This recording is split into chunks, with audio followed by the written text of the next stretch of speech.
So, have you ever wondered how our modern views on money, work, and wealth, well, how they actually came about? Why do we tend to keep business and, morality or spirituality in separate boxes? Yeah, it's a great question. And it's something we often just accept, isn't it? Like, this is just how things are. Yeah. But it wasn't always like this. Right. Not at all. And figuring out that shift, that's kind of crucial to understanding our own, let's say, economic DNA today. Absolutely. So today we're doing a deep dive into R.H. Tony's Religion and the Rise of Capitalism. It's a really seminal work. It really is. It digs into that whole interplay between religious ideas Yeah. and how economies evolved, especially from the medieval times right through the Reformation. And the source material here, Tawny's book, it's packed with historical detail, fascinating insights. hmm So our mission really is to unpack how these religious ideas shaped economic life, but also, importantly, how economic realities shaped religious thinking too. It's a two-way street. Exactly. We want to uncover the maybe surprising origins of some of our deepest beliefs about wealth and work. Where did the rules of the game, as we know them, actually come from? And track that journey, right? From a world where the spiritual and the economic were, well, tangled up together to one where we see them as largely separate areas. It's quite a story. So let's start with that medieval world. Tawny talks about this synthesis, yeah, where everything, including business, was part of this unified moral framework. Right. Society as an organism, he calls it. Different grades, different functions, but all valuable if they serve the common good, governed by that shared purpose. But what did that actually look like on the ground? How did this unified moral order really play out in, daily life, in commerce? Well, what's key is that they didn't see this sharp divide between, say, nature and grace, or the worldly and the spiritual. It was more relative. The Right. spiritual was meant to kind of infuse everything, not be locked away for Sunday. Well, And that had real practical consequences. it really did. I mean, look at the economy itself. Tawny says pecuniary transactions, so money dealings, they were just a fringe on a world of natural economy. Think about that. Money wasn't the engine. It was sort of secondary. Secondary, yeah, to the real economy of making things, growing things, and you had little mobility or competition, not much large-scale organization. Most craftsmen were small masters. You didn't have this huge permanent wage earning class like later, Hmm. except maybe in a few specific industrial spots. And this leads to what Tawny calls an inversion of the social values of more enlightened ages. It's striking. Totally striking. Yeah. Imagine your honest day's work. That's honorable. Being a merchant? Spiritually risky. A financier or banker? Hmm. Almost like morally questionable at best. Right. Profits were okay only as the wages of his labor, basically compensation for your effort, not just for the sake of making more and more money. And any kind of unlimited accumulation of wealth. That was just condemned. Damnable avarice, sensuality, or pride. Strong words. Really strong. And the absolute worst sin, the unpardonable one, not murder or something, but being the speculator or the middleman who snatches private gain by the exploitation of public necessities. Wow. Taking advantage of shortages or people's needs. Exactly. And this included usury, which back then often meant charging any interest on a loan, not just excessive interest. It's almost hard to wrap your head around now. It really is a different mindset. And like you said, this wasn't just, sermons and wishful thinking. The church's ideas on economics, they actually shaped laws. Yeah, they were reflected in secular laws right up to the middle of the 16th century. This stuff had legal teeth. So it genuinely influenced policy. Definitely. Look at Florence, a huge financial center, Yeah. right? They actually fined bankers for usury. They even imported Jews to conduct a business forbidden to Christians because the rules were so strict for Christians. It's incredible. Shows you how seriously they took it. Or Cologne. Successful businessmen writing their wills, they'd remember that trade was perilous to the soul. They'd tell their sons, look, make restitution, pay back anything questionable, and maybe find a less dangerous job. Wow. And Coventry, you mentioned. A business city? Yeah, their local court, the court elite, literally put usury on the same level as adultery and decreed no usurer could be mayor or hold high office in the town or the guilds. So this wasn't just the church imposing things from above. Not entirely. Tawney argues it also reflected the economic facts of the time. Monopoly was often unavoidable in small markets, and most loans weren't for starting a business, they were for consumption. Someone needed money because their harvest failed or whatever. Okay, so lending for profit in that context felt like exploiting misfortune. Exactly, which is why there was such passionate popular sentiment against people seen as exploiting shortages, the engrossers, monopolists, moneylenders. So these religious and moral ideas had very direct, tangible effects. But what was the sort of philosophical underpinning? That's where natural law comes in. The basic idea was that human laws are only legitimate if they align with this higher natural moral law. Okay, so a kind of universal moral standard. Pretty much. Largely, though not wholly, independent of the fortuitous combinations of economic circumstances, as Tani puts it. It wasn't just about what worked economically. Right. And that's the key difference, isn't it? Today, we often justify things based on economic expediency. Back then, expediency was supposed to be subordinate to moral authority. Yeah. Prices might go up with scarcity, sure, but they shouldn't depend on exploiting someone's individual desperate need or unique opportunity to gouge them. What was right came first. Did the church try to offer alternatives then, if lending for interest was so problematic? They did. They tried to provide facilities for borrowing on more reasonable terms. You had parishes, fraternities, guilds lending out grain, cattle, even money sometimes. And in Europe, you saw the rise of these mont-de-piété, basically, official pawn shops offering low or no interest loans, though they didn't really catch on in England, partly because the Reformation happened. Interesting. But it's also worth noting, Tawny points out the church wasn't the main driver behind ending serfdom. Right. That was a much bigger economic shift, and sometimes churchmen, being big landowners themselves, actually resisted it. So it shows the complexity, doesn't it? Religious ideas were powerful, but economic forces had their own momentum, sometimes even shaping how religious institutions acted. Definitely. But even with the gap between the ideal and the reality, Tawny says there's something impressive about that medieval attempt to bring everything under this universal system. It still glows with a certain tarnished splendor. Yeah, that insistence that the law of charity applies just as much to business as it does to your private life. It's such a stark contrast, which of course leads to the question, how did it all start to break down? That unified vision, integrating ethics and commerce. It's fascinating to think about. But things started changing. They really did. By the 1400s, that old medieval structure, which Tawny says had been a home, was starting to feel like a prison for some. Right.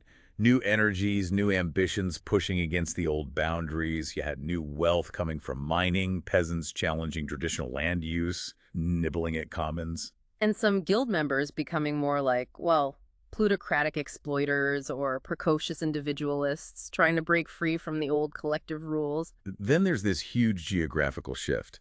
Tawny describes an enormous tilt of economic power from south and east to north and west. Yeah, the Age of Discovery wasn't just about exploring. He argues it was the climax of almost a century of patient economic effort, very practical motives. Trying to get around Italian trade monopolies, outflank the Ottoman control in the east. It was about finding new routes, new markets. And this whole period, roughly late 15th to mid-16th century, it was just an explosion, an age of economic, not less than of political sensations. You had Venice declining, Portugal and Spain rising, this huge outburst of capitalist enterprise, especially in mining and textiles. And the rise of big commercial companies operating internationally, using massed capital to basically crush smaller competitors. Plus, a revolution in prices that threw everything into chaos. The breakdown of the old rural society, the state becoming much more powerful, even dominating the church in many places. And all of this, Tawny emphasizes, was crowded into less than 2 generations. Can you imagine living through that? Just constant, massive upheaval. It must have felt like the world was turning upside down. Totally. And the nerve center of this new commercial world. Tawny points to Antwerp's Bourse, its stock exchange. He calls it the microcosm and the heart of it all. Right. This is where what he calls financial capitalism really takes shape. Money pouring in from global trade, from mines, from taxes, from savings. So the Bourse becomes the central hub. What kind of financial tools started developing there? It's amazing, really. Tawny says it led to a financial technique identical in all essentials with that of the present day. Things like international clearinghouses, discounting bills of exchange. The basic mechanics of modern finance were being hammered out right there. Incredible. And inevitably, this whole new economic system stirred up massive debate, passionate controversy. And religious leaders jumped right into the middle of it. They became protagonists in the debate. But they didn't all react the same way, did they? Take Luther. Yeah, Luther. He hated the idea that business could just be its own separate world governed by its own rules. He called that a plausible heresy, and denounced it almost as fiercely as he denounced the Pope. He wanted simple, natural kindliness to rule economic life. But then you see his reaction to the Peasants' War, urging the princes to strike, smite, strangle, or stab the It's rebels. pretty shocking, and it shows, as Tawney argues, his almost servile reliance on the secular authorities, the princes and rulers, and his belief that, well, an earthly kingdom cannot exist without inequality of persons. So there's a contradiction there. He basically repeats the old medieval criticisms of greed and exploitation. Right, he reiterates the content of medieval economic teaching. But he had little but abhorrence for the actual rules, the church laws, the guild regulations that try to enforce those ethics. Exactly. His core belief was intensely individualistic. God speaks to the soul, solus cum solo, alone with the alone. So for him, the bridges between the worlds of spirit and of sense are broken, Meaning, meaning you don't necessarily need institutions or detailed rules governing worldly affairs based on religion. He thought the Bible and your individual conscience were enough. He even said if everyone followed those, no law books, nor courts, nor judicial actions would be required. wow, that's a radical break from the medieval view. Huge break. Now, contrast that with Calvin. Okay, Calvin in Geneva, known as the most perfect school of Christ. Yeah, and the approach was very different. There was a serious attempt to make the law of God prevail, even in those matters of pecuniary gain and loss. So very much trying to regulate economic life according to religious principles. Absolutely. Tawney says, Calvinism welcomed the world of business to its fold with an eagerness unknown before. But But in the spirit of a conqueror organizing a new province, they weren't just accepting it, they were trying to shape it, discipline it, using the Old Testament in part as a system of morals and a code of law. interesting. So the idea that Calvinism directly led to laissez-faire capitalism, Tawney suggests it's more complicated. Much more complicated. He says if laissez-faire emerged as a result of the spread of Calvinism, it was indirect. It was more like a compromise forced upon Calvinism at a comparatively late stage, not the initial goal. Okay, that nuance is really important. It wasn't a simple A leads to B situation. Not at all. The interaction was complex, evolving over time. So let's turn to England specifically. How did these transformations play out there? Things seem to accelerate. Yeah, England saw really swift changes. Foreign trade booming, cloth taking over from raw wool as the main export, the London money market growing fast, sucking in English capital that used to go abroad. You get new kinds of middlemen, industrial capitalists wanting, as Tawney puts it, freedom to grow to what stature he could, use whatever methods they liked. And in farming, that traditional village structure, it was being attacked from two sides. Prosperous peasants wanting to consolidate land, and these astute businessmen, lords, pushing enclosure for sheep farming or more efficient agriculture. Sapped from below and battered down from above is how Tawney describes it. Exactly. And then after about 1540, that revolution in prices hits England hard. It acts like a virus, stimulating frantic business activity, but also dissolving old bonds and customary ways of doing things. And then there's the dissolution of the monasteries under Henry VIII and Cromwell. That had huge economic consequences, didn't it? Massive. Tawney points out the monks themselves were often pretty savvy businessmen. But the way the lands were seized and redistributed, this fury of spoliation, it made land speculation and enclosure much worse. He includes that really chilling quote from someone who got monastic lands. Oh, yeah. Saying basically, the king got rid of the monks. Now it's our turn, we gentlemen, to kick you poor peasants off the land. Pull down the houses of such poor knaves as ye be. It's brutal, and it led to these new landlords jacking up rents, enclosing common lands, which just fueled popular anger and resentment. And interestingly, Tawney notes that some of the strongest criticisms of these social changes during the English Reformation didn't come from Catholics defending the old ways. No, they came from divines on the left wing of the Protestant party, people like Latimer or Crowley. Right. They saw this rampant economic individualism, this greed, as just another sign of moral decay, a laxity and license that was harming true religion. So they were actually social conservatives in that sense, even while being religious radicals. That's a fascinating dynamic. Meanwhile, the Church of England's actual moral authority over economic life seemed to be waning. It was definitely declining. The fight over usury credit, lending, prices that carried on. Officially, the Church of England banned usury. Bishops were supposed to discipline uncharitable persons and usurers, right up until the Civil War. But the tide was turning. Tudor governments generally wanted stability. They distrusted economic individualism. You think of that famous speech from Shakespeare's Ulysses about degree, take away hierarchy and order, and chaos follows. That captured the official unease. Take but degree away, untune that string, and hark what discord follows. Yeah, that really sums up the fear of unchecked individualism. But then you have the rise of Puritanism, a really powerful force, especially strong among the trading and commercial classes. And they increasingly found the church's attempts to regulate their business lives abhorrent. There's a key moment during a debate on a usury bill in 1571. Someone suggested consulting the old canon law, the church's law, and the reaction was basically, no way, those rules are abolished, we shouldn't even talk about them anymore, let alone follow them. It shows that shift, right? Parliament asserting dominance, pushing back against the church's traditional role in setting economic morality, and eventually the church courts lost their power to punish things like usury. It's a huge turning point, and it paves the way for what Tawney calls the triumph of the economic virtues. Explain that. The capitalist spirit was already around, he says, but later Puritanism gave it a kind of boost. A tonic, yeah. For the later Puritan, especially everyday work, mundane toil, it almost becomes a religious duty, a kind of sacrament. How so? Well, this idea develops that relentless activity, hard work, self-discipline, it wasn't about earning salvation, you couldn't do that, but it was a way to prove to yourself, and maybe to others, that you were saved. It was evidence of being one of the elect. Okay, so success in your calling becomes a sign of God's favor. Exactly. It fuels this demonic energy, this drive to constantly work, strive, reinvest. Riches, which used to be spiritually suspect, now could be seen as a blessing which rewards the triumph of energy and will.